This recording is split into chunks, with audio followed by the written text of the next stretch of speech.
Welcome to Donmar TV News Channel. Napakalayo po, marami po kaming pinanggalingan. At kaninang umaga ay nasa San Fernando lang yung pa kami. At napunta na kami dito hanggang nag-motorcade kami hanggang doon nakarating sa Manawag. At dito bumalik sa Binangonan para mapanayam at makasama ko lahat ngayong gabi. Maraming salamat sa inyong pagpunta rito.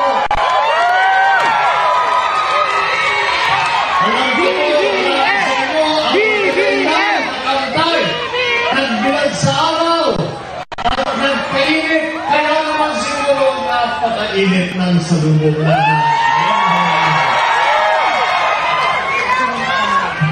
Yun lamang, nagmamotorcade ko kami, tuwa na ako. Dahil naghihiyapan at pipilian ng mga tao. Sabi ko sa sarili ko, okay ko, may asin ka. Sakay, ang sunod na tanong, nasa Sandro.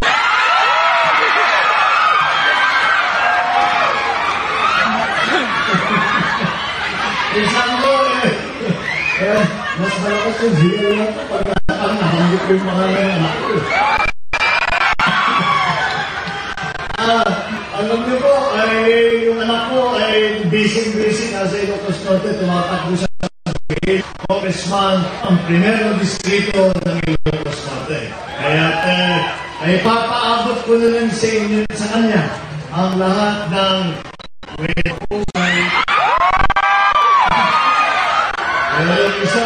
Meron niya sinasabi, iyon na boto ko kay Sandro.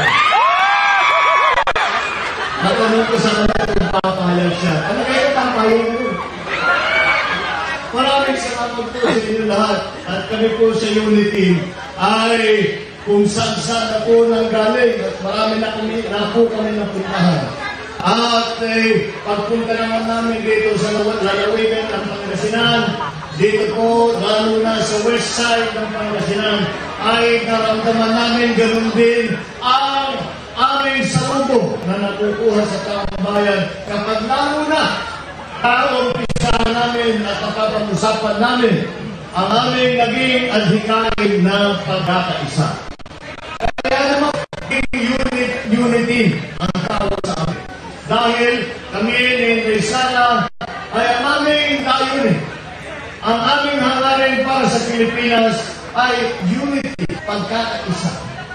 Kaya po, lahat po ng ating mga senador, kung titignan po ninyo, ay iba-iba pong pinanggalingan ng partido. Dahil po, yan ay halimbawa doon sa aming sinasabi na pagkakaisa. Kahit hindi po, kahit iba't ibang kulay ng politika, ang pinanggalingan. Kaya po, ay yan po ang aming naging adhikain. At ang aming sinisigaw sa lahat ng aming puntahan ay ang pagkakaisa. Dahil po, marami po tayong problemang hinaharap. Nandyan pa rin po ang pandemya. Nandyan rin po ang krisis ng ekonomiya na dala din ng pandemya. Kaya kailangan po natin, ayusin natin at tulungan natin ang mga maliliit na negosyo. Kailangan po natin ayusin ang ating agrikultura. Kailangan natin buhayin ang industriya ng turismo. At ito para magkaroon muli ng trabaho ang ating mga kababayan.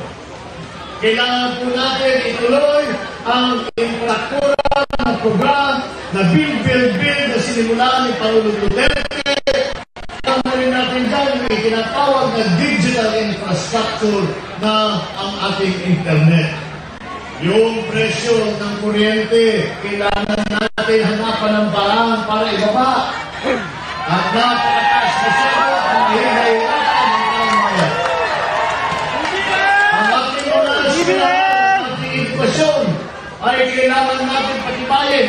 Tulungan ng ating mga guro para pagandahin ang maging kalidad ng pagtuturo para sa ating kinabukasan ang ating mga kabataan. Napakarami po ang kailangan panggawin. At alam naman natin, na kapag ang isang tao,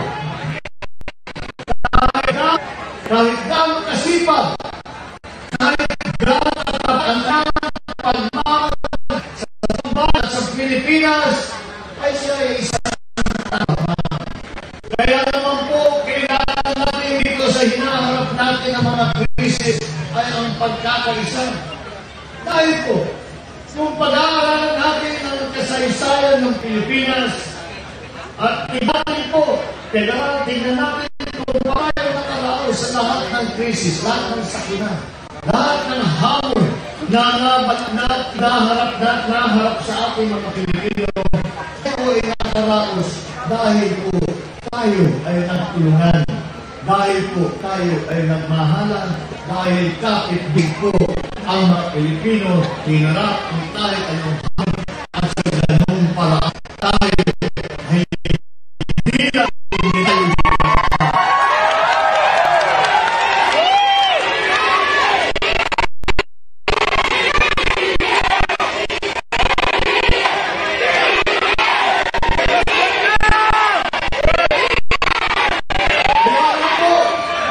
yung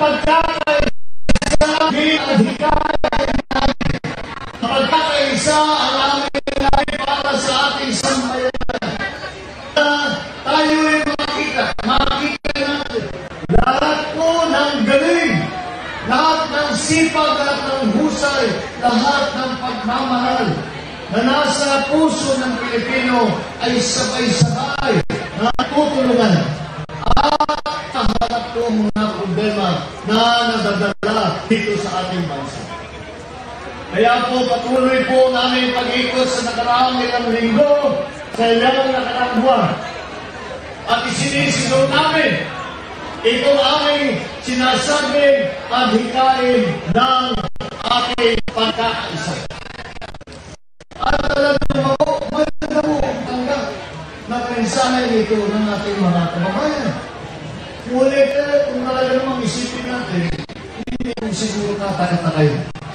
Dahil ang mga Pilipino, tayo naman hindi tayo palakawan. Hindi naman tayo naghahanap ng bumi. Hindi natin pinupuntahan ng mga tao at sinasabing mali sa mga kanilang ng tao. Hindi po dahil ang hinahanap ng Pinoy, simple lang, magkaroon ng disenteng buhay. Dito, makaahon tayo sa pandemya, makaahon tayo sa kahirapan na dala ng pandemya. Kaya naman po, ay habang tumatagal ang panahon, ay narinig po natin ang sagot ng ating mga kababayan dito sa aming sigaw ng pagkakaisa. At ang sagot na yan ay nagsimula ng parang isang bulong lamang at halos hindi marinig. Ngunit habang tumatagal, habang patuloy ang aming pagsigaw ng ating adhikay ng pagkakaisa, ito po naging aming advokasya. At sinasabi namin ay nakikita namin natanggap po ng Pilipino. Kaya naman po, sa palagay ko panahon na itong ugali ng Pilipino, itong katangian ng Pilipino na ating pinagmamalaki sa mundo, ang ating sinasabing makabayanihan ng Pilipino, ay hindi naman taga-ahandahan ay tinatanggap ng taong bayan kung hindi ay lumalabas mula sa kanilang mga puso, mula sa kanilang sa ating kultura para maramdaman ng bawat isang Pilipino. Ang sinagot po ng ating mga kababayan ay sa simula na ay parang bulong lang po at halos hindi marinig. Ngunit habang tumatagal ang panahon, yung bulong na yan ay malakas na lumalakas. At mas marami po ang sumasama sa atin at sinasabi, tama, ayan na nang tuturuan natin ang pagkakaisa nang sa ganun tayo ay maging mas maganda ang buhay. Tayo ay mas marami tayo ng mga pagkakataon at oportunidad sa ating kinabukasan. At yung bulong po na yan, na sinimulan ng aming kampanya ng nakaraang taon pa.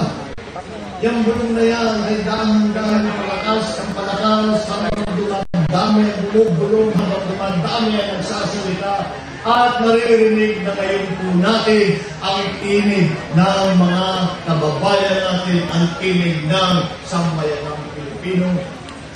At patuloy po na palakas ang boses nating mga kababayan.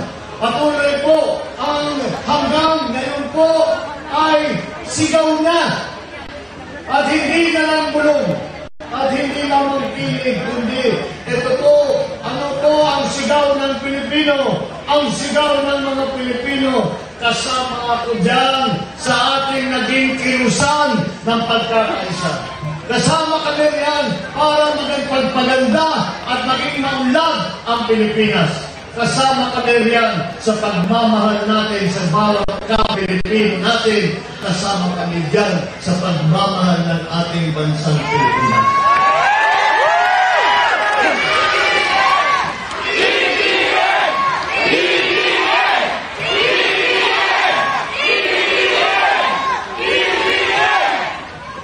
Kaya naman po ay itong aming sinimula na adhikain na ipinaabot sa ating mga kababayan ay hindi lamang naging parang pangkampanya kung hindi naging kilusan na. Isang kilusan ng pagkakaisa at kagaya ng ating nasabi, ang sigaw ng ating mga kababayan ay magsama-sama tayo mga Pilipino, magkaisa tayo mga Pilipino.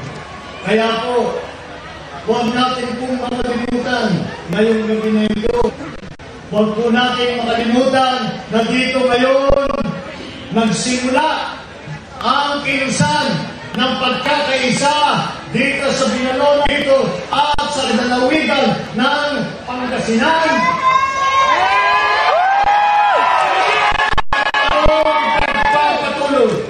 Patuloy pa po ang ating gagawin para naman mararamdaman na natin na ipinagsama-sama natin dagsanay puwersa ang buong Pilipinas. Dagsanay puwersa ipinagsama natin lahat ng galing, ng husay, ng sipag ng bawat Pilipino at dinaan natin sa pagmamahal. At sa ganung paraan ay pinaganda natin ang buhay ng Pilipino. Ang sinasabi ko po ay sana naman hindi lang tayo babalik doon sa sitwasyon natin noong bago na nagkaroon ng pandemya. Ang unit team ay ang hangarin ay sumikat pa ang Pilipinas. Kumanda pa ang buhay ng bawat Pilipino. At pagka nangyari yan, at kapag tayo ay patuloy at tapat tayo sa ating kilusan ng pagkakaisa, gaganda po ang buhay ng bawat Pilipino. May papasikat po natin ulit ang Pilipinas. At haharap ulit po tayo sa buong mundo. At ipagmamalaki natin, tignan nyo kami, mga Pilipino. Tignan nyo kami, sumikat kahit naluhod na kami, natisod na kami. Kami tumayo ulit at sumikat ulit dahil kami nagkaisa. Dahil kami ay nagtulungan. Dahil kami ay nagmamahal sa kapwa Pilipino. Dahil kami ay nagmamahal sa Pilipinas. At kapag natin nakamtan yun, haharapin po natin ang mundo muli. At muli, masisigaw po natin, ako ay Pilipino, taas mo kahit ano na.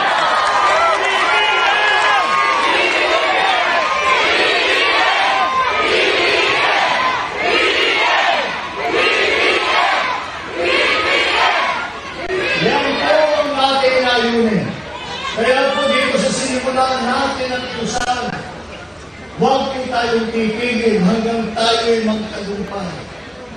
Ang unang tagumpay ay maaari natin sabihin na nanalo na tayo sa halalan. Ngunit hindi pa po yun ang tunay na tagumpay. Ang tunay na tagumpay ay masasabi ulit natin na ipinagkaisa natin ang sambayan ng Pilipino. At makikita po natin sa mga buhay natin mga kapwa Pilipino, ay makikita po natin na ang mga Pilipino ay nagtrabaho ulit. May pera ulit sa mundo. May pagbabayad sa pangailangan na araw-araw at pagkain sa kanilang pamilya. May pag-aaral ang kanilang anak. At yan na tunay na tagumpay na ating halunin dito sa kanilang pagkakaisa. Kaya samahan niyo po kami at isama natin lahat ng ating kababayan dito sa kilusan na ito. At huwag tayong titigil hanggang ang tunay na tagumpay ng pagkakaisa ay ating nakamtan. Ipatuloy po natin itong kilusan na ito. At kapag ganun ang ating nagawa, kapag naramdaman na natin at nakikita na natin na kapit-busy ang mga Pilipino, kahit saan nanggaling, kagaya po namin ni Inday Sara. Si Inday Sara po ay nanggaling sa Mindanao. Ako naman po ay galing Norte. Siguro naman, kung ang isang tiga-Norte, ang isang tiga-Davao, tiga-Mindanao, na sa mga dako ng Pilipinas ay maaaring nagsama para sa kabutihan ng Pilipino, ay palagay ko naman lahat ng ating mga kababayan, lahat ng Pilipinas ay kaya natin ipagsama.